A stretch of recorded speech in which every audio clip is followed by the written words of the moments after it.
every 20 seconds, regardless of what I do here. All right. My name is Mcgregor.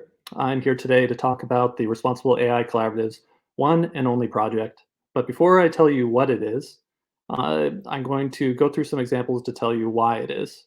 Let's start with a case in 2018, where a woman in China was shamed on a public billboard for jaywalking. Only she wasn't anywhere near the intersection that day. You see, her picture was on the side of a bus that rolled through the intersection. Here, AI has mistaken a bus for a woman. This is among my favorite AI failures because nobody was hurt, and we could learn a lot from it. Let's now shift, though, to 2021, where an apparent knitting enthusiast was mistaken for a car. First, we have a bus mistaken for a woman, then a woman mistaken for a car, or at least a car's license plate. I love the symmetry in this. I would not have imagined this case were I to think of all the things that could go wrong. As it would turn out, it is a weird, big universe. We don't often think of all that can happen with our AI systems when they come to experience that universe alongside us. But when we do see it, we can instantly see that sometimes hilarious consequences of that. But now let's go back to 2016 and read another headline. This one will say, Twitter taught Microsoft's AI to be a racist asshole in less than a day. Many people remember this one. Apparently, a research team qualified their approach via a Chinese social network and did not imagine the level of bilious discourse on Twitter. Surely, though, the engineering world would have learned from this embarrassing and well known incident. Well, let's go to 2021 again. AI chatbot shut down after learning to talk like a racist asshole. This time it happened in the Korean language, but it looked basically the same as earlier with the Taybot incident. Why does this keep happening? Well, up until recently, the AI world had no sense of collective history for its failures. And those who cannot remember the past are condemned to repeat it. How, though, should we remember our past? I like to reference the previously terrifying world of aviation, which is now among the safest forms of travel. One way that aviation became so safe was to learn from each and every safety incident, which is recorded, investigated, and shared. This is something that we should also do. We should do the same. That is where the AI incident database comes in.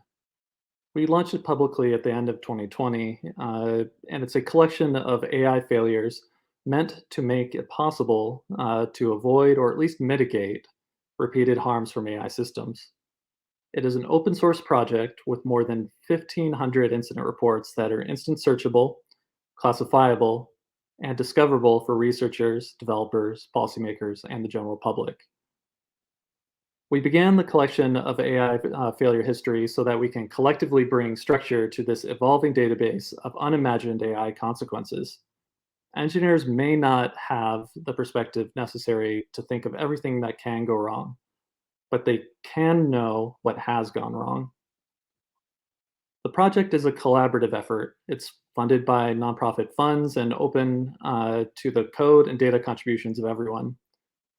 For instance, the first taxonomy that's active within the database, which we'll show in a moment, was produced by the Center for Security and Emerging Technology, and it's integrated with the database by some of the volunteers and staff that you see on the left.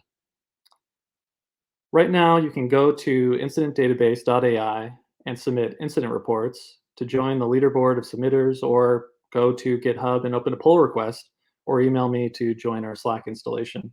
It really is an open community. The site is building its dataset now while building additional capabilities. One of the ones that I'm most eager to talk about today is the machine translation support, where we're working to support translation between all machine translatable languages.